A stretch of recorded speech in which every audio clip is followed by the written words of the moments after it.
Hello, people of the internet, and welcome to the Stinger 127 YouTube channel. Now, this is basically the first main video that is uploaded to this channel. It's gonna be an intro to show what this channel's about, mainly. You know what I mean? Obviously, there was 2 other videos posted before this, an animation and a stop motion, and that gives you the gist of what is gonna happen on this channel. Animations and toys. Mainly toys, more so than animation, but I like those things, so those 2 things are gonna be very prominently on here. Toys, more so than animation. But with that all aside, let's get into the main part of this video. And that includes Transformers Legacy United Rescue Bots Universe Chase. Transformers Rescue Bots was what really got me into Transformers. That show and Transformers Prime both were my introduction. It was my G1. It was my Armada.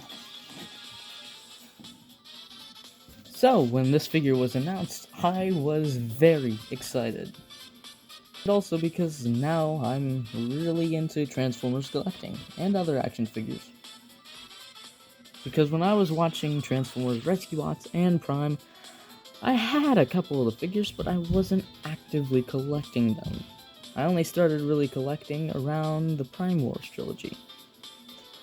This figure also really excites me because it's gotta be the first of the 4 teammates of the Rescue Bots.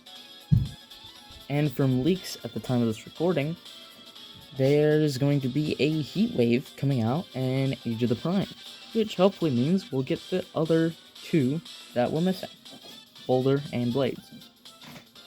But just talking about this guy, he looks very good. If you compare him to the on-screen model, he's very accurate to it. Besides a couple other things that do bug me. One being that the head sculpt is not very accurate to the show. It's accurate enough that it also has that bit of legacy G1-ified whatever going on with it, which does bug me a bit. Because seeing the heat wave, his head looks a lot more accurate to the show, and I don't think we'll ever get another group of Rescue Bots that have articulation like this. So I would have rather had more accurate head sculpt. One other problem I have with the robot mode is the exhaust pipes, because I don't ever remember those being on Chase. But seeing as this was a pre-tool to the Prime Universe Cliffjumper, which is also a figure I really want to get, because I love that show, it makes sense. But it does suck that Hasbro needs to pre-tool everything. I wish they would do more molds that were just meant for one character, but it makes sense on a business standpoint. But the one thing that I have the most issue with is this Autobot insignia. Now you may think, oh, that's accurate, he's an Autobot. Well, yeah. But there's something completely wrong with this. Now, although that the original Play School version wasn't accurate, very accurate either, it got one thing right. You see that Autobot symbol? Do you see what's around it? Yeah.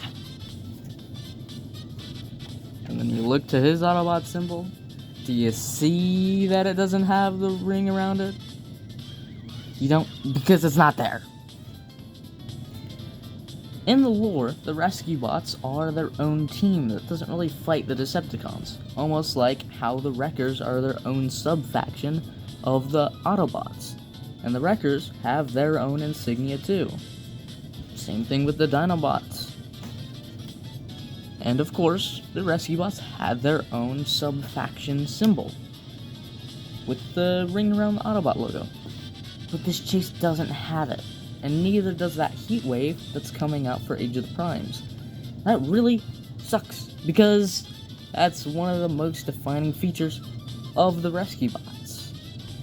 but I can overlook it, seeing as though the rest of the figure is very accurate. And it's of a character that I don't think will ever get a figure again.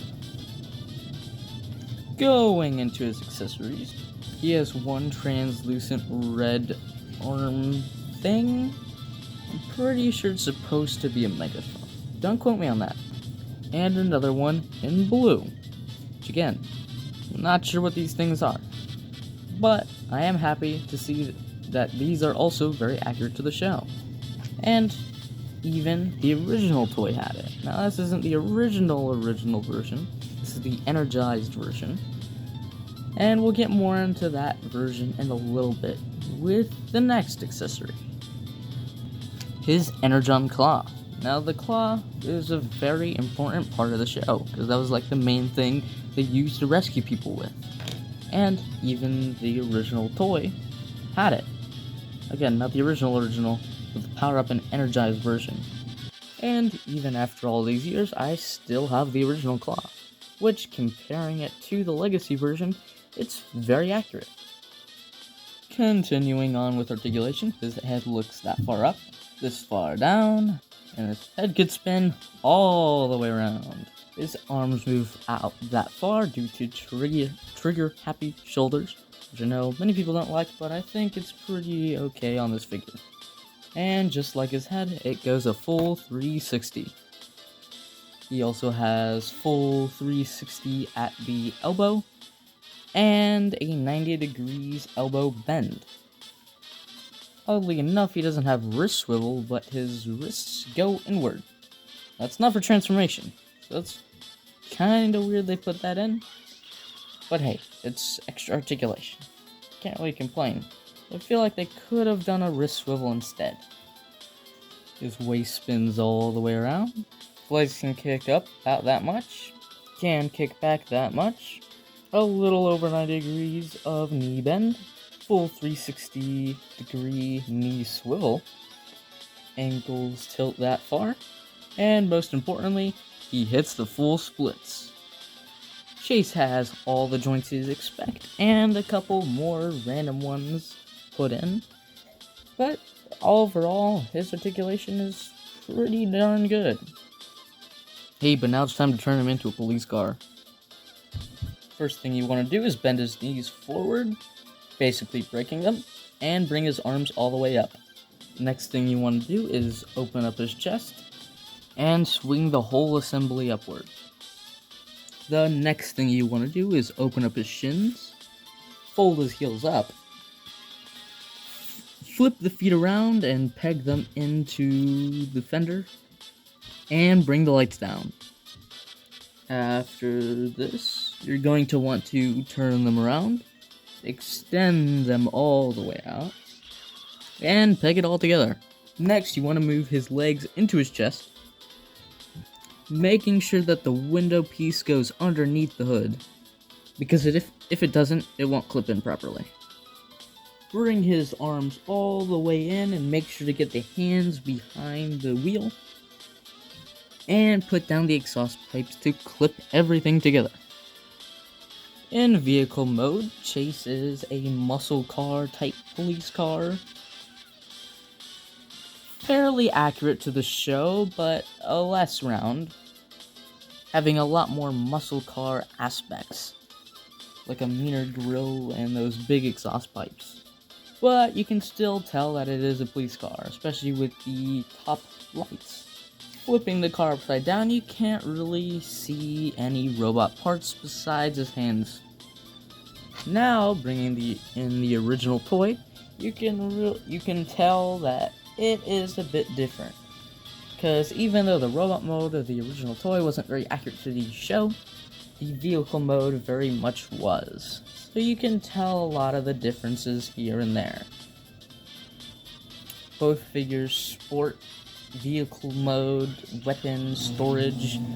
The original one just has the claw hooked right on the front, but the newer one has a post at the back. Though, because it has 5mm ports everywhere, you can put it anywhere. Forgot to do this in robot mode, but here he is next to his partner, Chief Burns, I'm pretty sure. Don't quote me on that. Overall, this figure is very good. Main problems I have with it is that it doesn't have the correct Autobot symbol, and I wish it was a bit more, just a slight bit more accurate.